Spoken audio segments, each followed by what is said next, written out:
बिस्मिल्लाहिर्रहमानिर्रहीम अस्सलाम वालेकुम। Welcome to Harvard academy.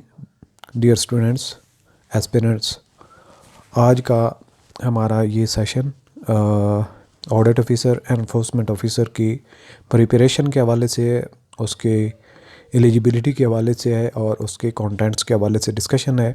और लास्टली हम आपको बताएंगे कि हार्वर्ड अकेडमी जो प्लेटफॉर्म मुहैया कर रही है प्रिपरेशन के हवाले से, वो किस तरह से वर्कआउट करेगा। सारी डिटेल आपसे शेयर करते हैं। डेजिग्नेशन जो दोनों हैं, ऑडिट ऑफिसर और एनफोर्समेंट ऑफिसर, दोनों BPS 17 की हैं और इनका सिलेबस और कंटेंट्स भी एक जैसे हैं, तो उनमें डिफरेंस आप ना रखें। अगर आपने एक पोस्ट पे किया है अप्लाई या दोनों पे किया है तो उसको एक ही कंसीडर करके लेके चलें।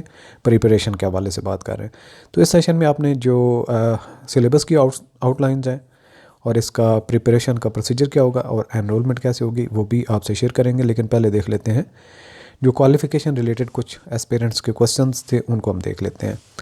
अच्छा, ACCA और CA ये भी अलग हो गया। ACCA CA MPA master in public administration. अब ये तो जिसकी डिग्री है वो तो उसमें क्लियर है, कोई मसला नहीं है। अब इसके बाद आ जाता है BBA BCom ऑनर्स और BS इन पब्लिक एडमिनिस्ट्रेशन। तो ये MPA और BS पब्लिक एडमिनिस्ट्रेशन फिर अलग हो गया। या फिर BS अगर आपने किया है, यानी कि BS अकाउंटिंग, BS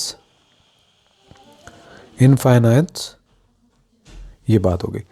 अब यहाँ पे BBA और BCom ऑनर्स, अब देखें अलग अलग से जो लिखे हुए हैं। BS अगर किसी के साथ टाइटल है डिग्री का तो यहाँ पे वो क्लैरिफाई हो जाता है। BS पब्लिक एडमिनिस्ट्रेशन उसको तो एक्सक्लूड कर। अगर किसी ने BS अकाउंटिंग या फाइनेंस किया तो वो भी एलिजिबल है। अब BBA और BCom ऑनर्स, अब यहाँ पे जो बात आती है कि BBA अगर आपने HR में किया है, आपने मार्केटिंग में किया है, आपने अगर फाइनेंस में किया, कोई मसला नहीं है, बराबर है। अब इसके बाद आ जाता है MBA। अगर आपका MBA जिस तरह से आपका BBA ये आपकी बन जाती है, यानी कि अगर आपने इंटर के बाद BBA स्टार्ट किया, 12 और 4 16 साल की एजुकेशन। इसी तरह से MBA अगर आपका मार्केटिंग में, HR में, फाइनेंस में है तो वो भी आपके एलिजिबल है। सो आप ये कह सकते हैं कि BBA HR मार्केटिंग व्हाट्सएवर जो भी है, इसी तरह से अगर MBA आपका इक्वल बनता है BBA के 4 इयर्स, या फिर BBA ऑनर्स के इक्वल बनता है, तो आप एलिजिबल हैं इस पोस्ट के लिए अप्लाई करने के। अब यहाँ पे आ जाता है फाइनेंस और मैनेजमेंट भी इसमें आगे सेकंड डिवीजन होनी चाहिए और equivalent qualification from university recognised by HEC। तो यहाँ तक ये क्वेश्चन हो जाता है अप्लाई करने के हवाले से।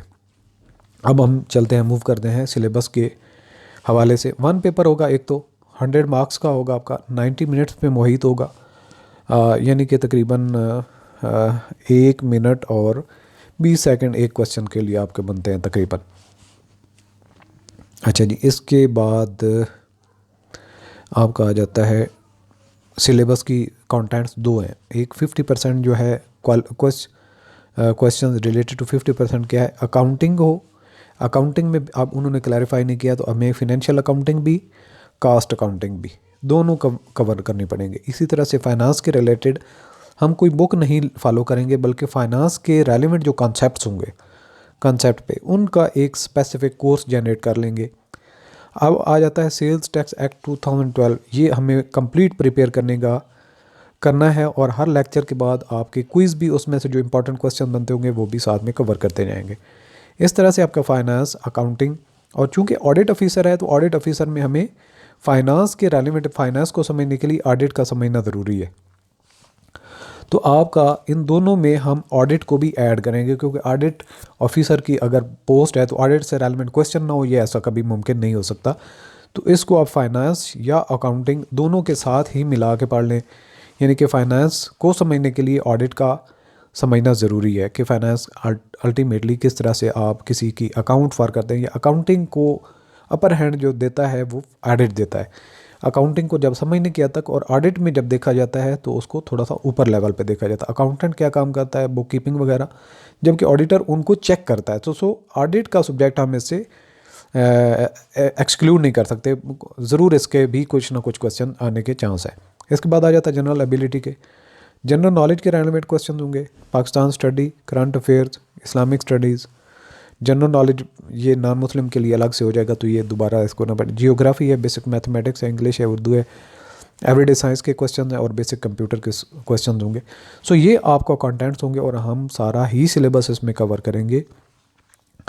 तो ये हार्वर्ड अकेडमी का एक जो प्रोसीजर है हमारा पढ़ाने का, आप हमारी वेबसाइट विज़िट करें तो वहाँ पे आप पीपीएससी के जितने भी कोर्सेज हैं आपको वहाँ पे नज़र आएंगे।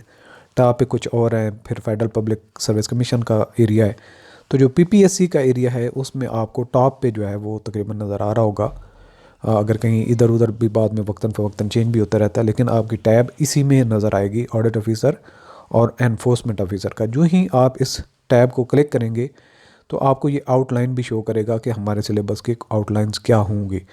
इसके साथ ही जो ही अगला स्टेप आप करेंगे, इसको क्लिक करेंगे तो वो आपको ऑप्शन दे रहा होगा ऐड टू कार्ट।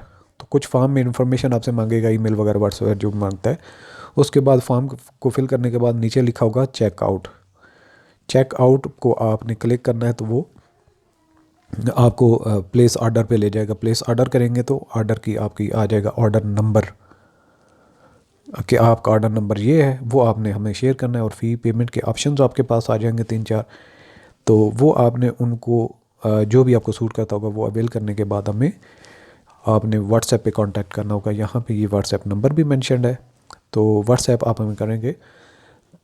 तो फर्दर आपकी कोई क्यूरी होती, क्वेश्चन होते हैं कि यहाँ पे कहीं आपको प्रॉब्लम आ रहा है, अदरवाइज़ आपने जब कोर्स का ऑर्डर प्लेस कर लें उसका स्क्रीनशॉट भेजना है और फ़ी पेमेंट की जो आपकी ऑप्शन जो भी आप अवेल करते हैं वो उसकी भेजनी है। तो यहाँ पे जब वेबसाइट पे आपके ऑर्डर की अप्रूवल सैंक्शन होगी आफ्टर फ़ी पेमेंट, तो उसके बाद आपका कोर्स एक्टिव हो जाएगा। और कोर्स जब एक्टिव हो तो फिर आपने अपने इसी वेबसाइट पे डैशबोर्ड आपका ओपन हो जाएगा। डैशबोर्ड को ओपन करेंगे तो वहाँ पे आपका एक कोर्स एक्टिव में शो होना शुरू हो जाएगा। उसी को आपने वहीं से कलेक्ट करके लेक्चर को स्टार्ट करना। और किसी भी लेक्चर को आपने फिनिश या कंप्लीट का बटन नहीं दबाना, क्योंकि अगर एक लेक्चर को आप दोबारा सुनना चाहते हैं, अगर फिनिश या कंप्लीट को करेंगे तो फिर लेक्चर दोबारा ओपन नहीं होगा। क्योंकि हमारे maximum students full time job करने वाले या फुल टाइम यूनिवर्सिटी स्टूडेंट्स होते हैं, इसलिए कंटेंट्स को आप किसी भी टाइम एक्सेस कर सकते हैं। स्पेसिफिक एक टाइम में सबका ऑनलाइन होना ज़रूरी ना होता है और ना ही मुमकिन होता है कि सारे स्टूडेंट्स आ सकें। और उससे क्या होता है कि स्टूडेंट्स की क्लास मिस हो जाए तो फिर वो दोबारा उसको सही तरीके से समझने में प्रॉब्लम होती है। तो इसलिए हम अपने तौर पे लेक्चर्स को रिकॉर्ड करके इसी कोर्स में अपडेट करते जाएंगे। और आप अपने टाइम में एक दिन में अगर 10 लेक्चर लेना चाहते हैं, दो लेक्चर लेना चाहते हैं, या एक दिन कोई लेक्चर नहीं ले सकते, तो आपका दिन या कोर्स कंटेंट्स ज़ाया नहीं होते, आपके मतलब को गैप नहीं आता। सो इस तरीके से आपका कंप्लीट कोर्स हो जाएगा। सो मज़ीद आपकी कोई क्यूरी क्वेश्चन हो तो आप हमें व्हाट्सएप करें। अल्लाह हाफ़िज़।